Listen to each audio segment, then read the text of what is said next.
Can we cut the cameras? This is probably like jail time for life, huh?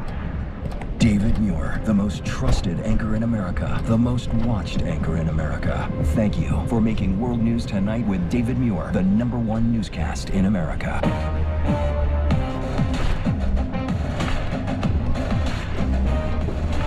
Welcome back to ABC News Live. First, let's talk World Cup. Lionel Messi and Argentina are headed to the World Cup final after stunning England. Argentina came back from a goal down, scoring twice in 7 minutes to end England's World Cup hopes in dramatic fashion. Now, Argentina will face Spain on Sunday in New Jersey in the final. ABC's Sam Champion has the highlights. Go ahead, goal for Argentina! And then there were two. Argentina's late rally, fueled by Lionel Messi, officially earns them a spot in the World Cup final with a thrilling 2-1 win over England. In their first meeting on the pitch in 21 years, England finally breaking through at the half. It's Anthony Gordon who puts England in front early in the second half of the semifinal. David Beckham and even this time Victoria Beckham on their feet celebrating. Argentinian fans far outnumbering English fans, and it may have been the cheering. In the 85th minute, Argentina fights back.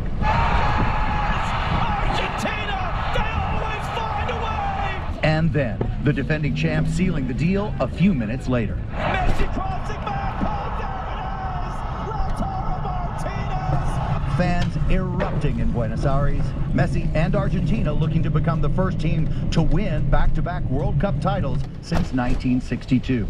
Waiting for them, 2010 World Cup champs, Spain, with their young star, Lamine Yamal. That's Leo Messi meeting Yamal 19 years ago when he was a baby for a charity photo shoot in Spain, where Messi used to play. Yamal's father sharing the pic with the caption, "The beginning of two legends." Our thanks to Sam Champion for that. Can't wait for the game on Sunday. I'm Stephanie Ramos. The news never stops, and neither do we. We have a lot more news after the break. Don't let ghosting annoy you. Yeah, family's way better for that. Mike and Ike, we got you. Havaiana, espalhe o molho brasileiro pro mundo.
Baywatch film crew.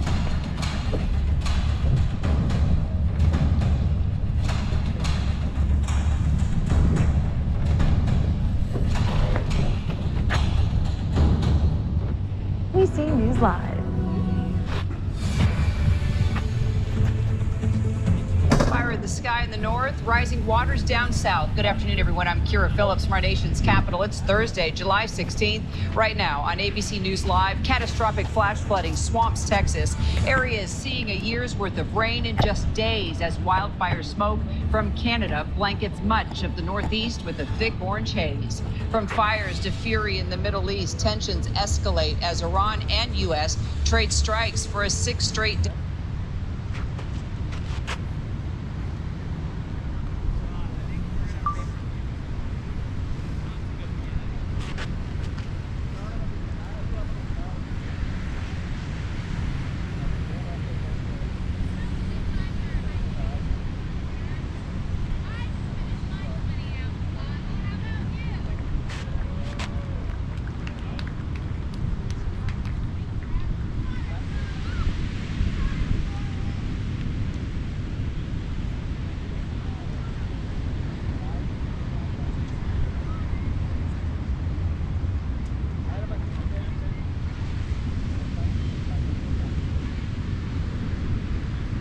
day by the U.S. rescues. Parts of the hill country getting a half year's worth of rain in only a matter of days. And our Faith Abube is there in San Antonio with the latest. Central Texas facing life-threatening flooding. Parts of the hill country seeing half a year's worth of rain in a matter of days. Dozens of high water rescues underway as first responders navigated the rapidly rising water, going door to door to check on residents. Vehicle after vehicle submerged in the San Antonio suburb of Boerne. More than a foot of rain falling there. This woman rescued from the roof of a car. Floodwaters barreling through the streets, overtaking neighborhoods. It's amazing how quickly things have changed here in Boerne, Texas. This creek, low and calm earlier, is now raging out of control. The floodwaters were too much even for some of the emergency responders. This police vehicle left stranded and surrounded by churning water. Residents ordered to shelter in place. You can't get out. You're trapped. This is the worst I've ever seen. The danger was not limited to flooding. This is a tornado. An EF1 tornado with 100-mile-per-hour winds touching down in San Antonio, crossing a busy interstate, sparking power lines and debris flying in the sky. Oh no. The roof of this apartment building ripped away, damaging multiple businesses. And the threat is not over. More rain on the way. The rain's going to come back tonight. It looks like with a vengeance again. So I would urge caution. Let's bring in our Faith Abube now from Kerrville, Texas. So Faith, how are things looking at this hour? Well, Kara, the Guadalupe River is causing coming here to take pictures, take videos, take in the scene. I just want to show you what's happening here below us right now. So this area you're looking at right now, I'm told, is a park. The river is quietly in the middle usually, but look at what you're looking at right now. I'm being told that usually there are about maybe 2,000 cubic feet of water moving through the river per second. Today, at the height of it, was about 215,000 cubic feet of water per second moving. You can see the force of the water here. We've been getting emergency alerts nonstop. Every few minutes, they would come in. In fact, just the last few minutes, we got another one telling people here in Kerrville, some people who live along the river, that they need to evacuate as soon as possible. Authorities not taking any chances after what happened here last year. They're urging people to be vigilant and take precautions. Kara. All right, Faith Abube there for us in Kerrville. Thank you so much. Pretty dramatic pictures behind her there. Well, from Niagara Falls to Boston, it's toxic smoke that's causing apocalyptic-looking skies. The orange, thick haze blanketing parts of the country due to those wildfires just north of the border. Millions of you now under dangerous air quality alerts in at least 17 states, including New York City, where you can already see the wildfire smoke. Our meteorologist, Leslie Lopez, is tracking it all for us. What do you have at this moment, Les? We're still tracking the flooding, and I want to get to that smoke, too. We are noticing right now that we still have flash flood warnings in effect for the area. We're just listening to Faith Abube's piece, and we are noticing still heavy amounts of rain moving across the region. Unfortunately, this is going to be ongoing for the area where we're going to see more rain, even flash flood emergencies. Earlier today, there was that particularly dangerous situation issued by the National Weather Service, an alert letting people know that they do need to get to higher ground. We know that there are evacuations in place. Some areas are shelter in place, so you have your phone handy, have two ways of getting information. And as we're noticing today, unfortunately, this threat level is still a 4 out of 4. We're talking about 2 inches of rain per hour. That rate is significant. Yesterday, it was 2 to 4 inches. So again, this is a lot of rain. And earlier this morning, the same. 5 to 15 more inches of rain is possible. And as we're going to get you through this afternoon, it looks like that rain's going to still persist. So eventually, we're hopeful that this will all start to at least come to a close as we're getting farther into tomorrow. But we still have tomorrow to be concerned with.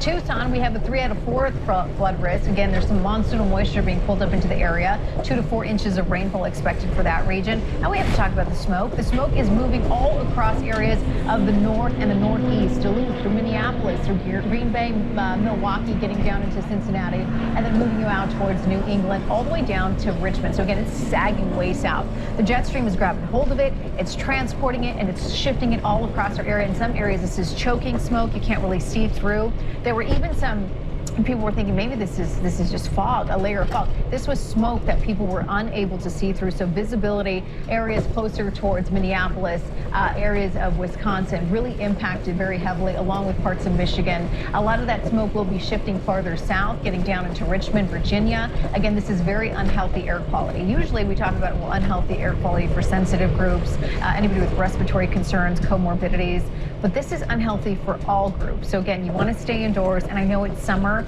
Kids are out at camp. They want to be outdoors enjoying, and unfortunately, we have this type of air quality that'll continue not only for today, but I wanted to mention, Kira, that there is no containment with these wildfires, so it looks like it's going to last several days, and hopefully once containment happens, we'll start to see this back off. But for now, it is a few days of very, very poor air quality. Okay, we'll keep tracking it. Leslie, thank you.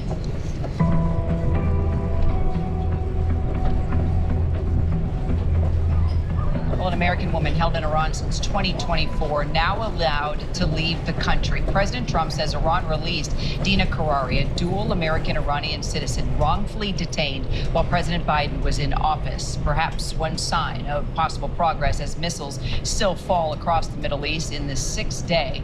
Control over the Strait of Hormuz remaining the primary flashpoint between the U.S. and Iran. Central Command saying it disabled an oil tanker in the Gulf, accusing the vessel of attempting to violate its blockade. But the U.S. isn't the only one firing off attacks. Iran is still responding with strikes on neighboring countries, specifically our allies. Let's bring in our chief international correspondent, James Longman. He's there in Dubai, also our Olivia Rubin. So, James, what do we know about this American citizen released by Iran? And do you see this as a sign of de-escalation or even renewed talks? Dina Karari, she's an Iranian American who was detained in December of 2024 trying to leave the country.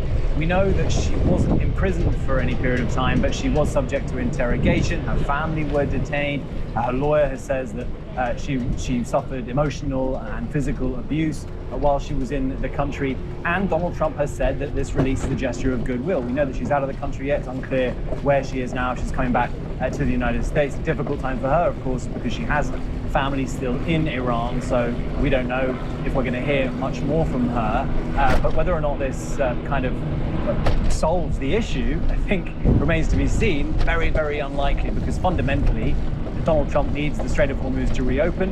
Iran has closed it, is closing it, and is stopping tankers from being able to pass through it, and the release of one American Iranian is unlikely to solve that issue. What it has thrown up, though, for me at least, is a recognition that there are hundreds of Iranians in prisons, hundreds of thousands possibly of Iranians in prisons for protesting against the government. Human Rights Watch, I think, or the United Nations say that something like 50 people so far this year have been hanged for protesting against the regime. So a good news story for Dina Karari and her family, of course, but for many, many Iranians, they're still having to deal with this regime, which has only been emboldened by this war. The regime which, for all intents and purposes, is winning this war, because winning for Iran just means survival. So good news for this lady's family, but it doesn't go anywhere near solving the wider issues here. Well, the wider issues are those strikes that continue. Olivia, you've been following that. What do we know this hour? Well, you talked about neighbors of Iran batting down those strikes. It's exactly what happened again here in the early morning hours. Countries like Jordan and Kuwait saying that they once again intercepted Iranian drones and missiles. It comes, of course, after just last night, the United States launched its own round of strikes in Iran, specifically targeting those military and defense targets. And as you said, it's been days of this. The ceasefire officially collapsed, returning to previous conditions, including, like what James said, the Strait of Hormuz basically closed, the United States reinstating the blockade of Iranian ports, and again, neighboring allies facing those attacks. So the big question back here at home, Kira, is where does the president go from here? He has, of course, renewed that threat he made to hit Iranian infrastructure, including sites including bridges, perhaps energy targets. And we know that sources have said that the president has met in the Situation Room to discuss those options. So does he escalate, Kira, or does he try to find another off-ramp here? Well, James, Jordan and Kuwait reporting attacks, and you know it was just, in March when that Iranian missile struck the airport in Dubai. Is there concern that Dubai could get caught up in this crossfire again? Absolutely, Kira. All across this region. You know, the UAE, Dubai, Abu Dhabi, these are supposed to be islands of security, islands of calm. That was the big selling point for many, many thousands of people who came to this part of the world to make their homes. You know, this has been the UAE, you know, telling the world, come, invest, spend time here. This was supposed to be kind of the new shining light in the region, and yet security is the one thing that they cannot provide, and they haven't been able to provide because of this war. I just went down for a wander just a little earlier tonight here. I don't mind telling you, I mean, we are in summertime, so it's less busy anyway, but it's far less busy than it should be here in Dubai. The airport yesterday, basically no one coming through. A lot of people on our flight actually out of London the flight was packed, but they weren't getting off in Dubai. They were using it as a transit to go elsewhere. So this is existential for a place like Dubai, a place like Abu Dhabi. It is intolerable for the whole of the Gulf to allow the situation to continue, for Saudi Arabia to not be able to get any of their oil out of the country in order to be able to trade, for these countries to remain basically waiting for the war to come to an end. So either way, as far as a country like the UAE is concerned, the regime in Tehran needs to go back to what it was doing before, or needs to be abolished, because the interim just won't work. All right, James Longman for us there in Dubai, and Olivia Rubin, thank you. President Trump saying that oil's going to be a little bit of a yo-yo for a while when asked about gas prices, but that yo-yo is causing real consequences at the pump. We're seeing it today with diesel prices again hitting a record high. Gas Buddy data showing national diesel prices up to $5 a gallon. The national average of a gallon of regular also inching higher at $3.94. Gas Buddy warning that prices, well, it's on its way to reaching $4 in the next few days. Really drop the acting and get the role permanently. The Senate Judiciary Committee now considering the fate of Todd Blanche's nomination to take over as Attorney General. It comes after a contentious hearing covering the DOJ's controversial anti-weaponization fund, Blanche's personal ties to President Trump, and his handling of the Epstein files. Joining me now, Hofstra Law Professor and legal contributor for us, James Sample. So the committee's vote could hinge on Texas Republican John Cornyn. He got pretty feisty yesterday during the testimony. He lost that primary last month after Trump backed his challenger. Cornyn appears to be pretty hung up on the so-called anti-weaponization fund, which, you know, could have paid out millions of dollars to January 6 rioters. Let's just take a look back at this moment. But just to be clear, the President of the United States, who's the plaintiff in this lawsuit, has not agreed in writing to delete the weaponization fund, and there's no guarantee that he or one of the other plaintiffs might raise that issue by way of a lawsuit and a breach of contract lawsuit in the future. Well, Senator, the plaintiffs have no power over the fund. The fund was administered solely by the 5 commissioners and through the Department of Justice. So no, they don't have any power with respect to the fund at all. I suppose they could bring a lawsuit and then we would litigate it, but even if we were litigating it, there's no fund. So the results of such litigation, whatever it would be, wouldn't be a revival of the fund. Well, Blanche says it's all mute because the fund's dead, but Cornyn doesn't seem so sure. Do you think it's really off the table? And what else, did you take away from yesterday's hearing? Kira, I think that exchange is powerful and it's telling.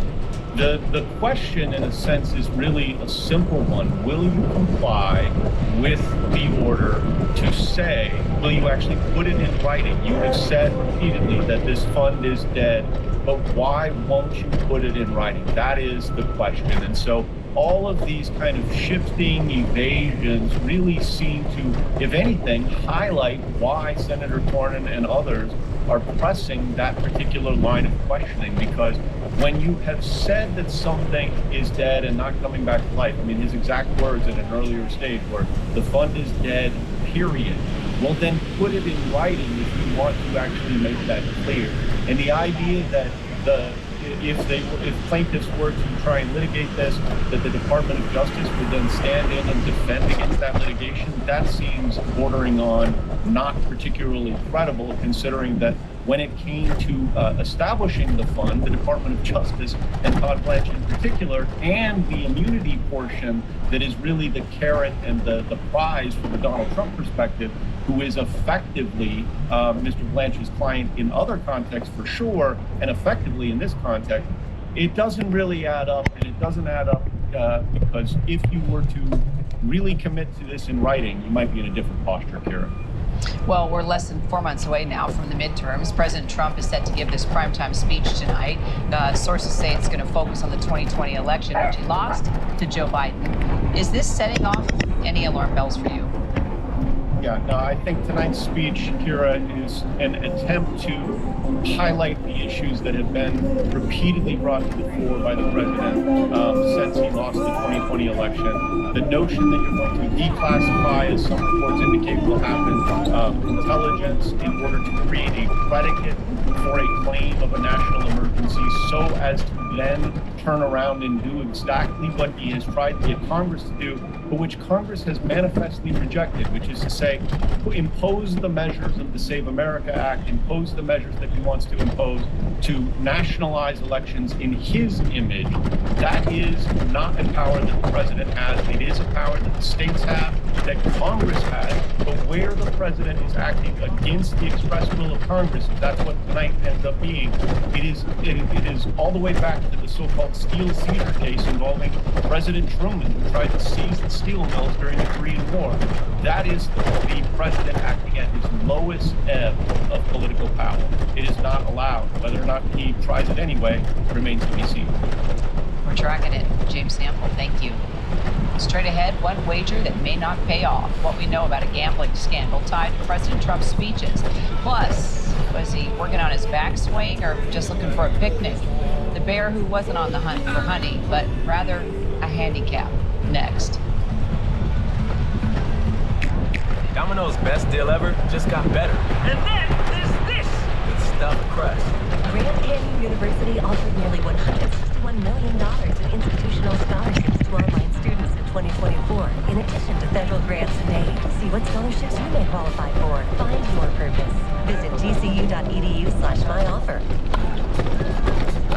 You know, my Medicare statement said I got a knee brace. The last I checked. I don't need a knee brace. Check your Medicare statement for unusual charges and report fraud immediately. Learn how at medicare.gov/fraud.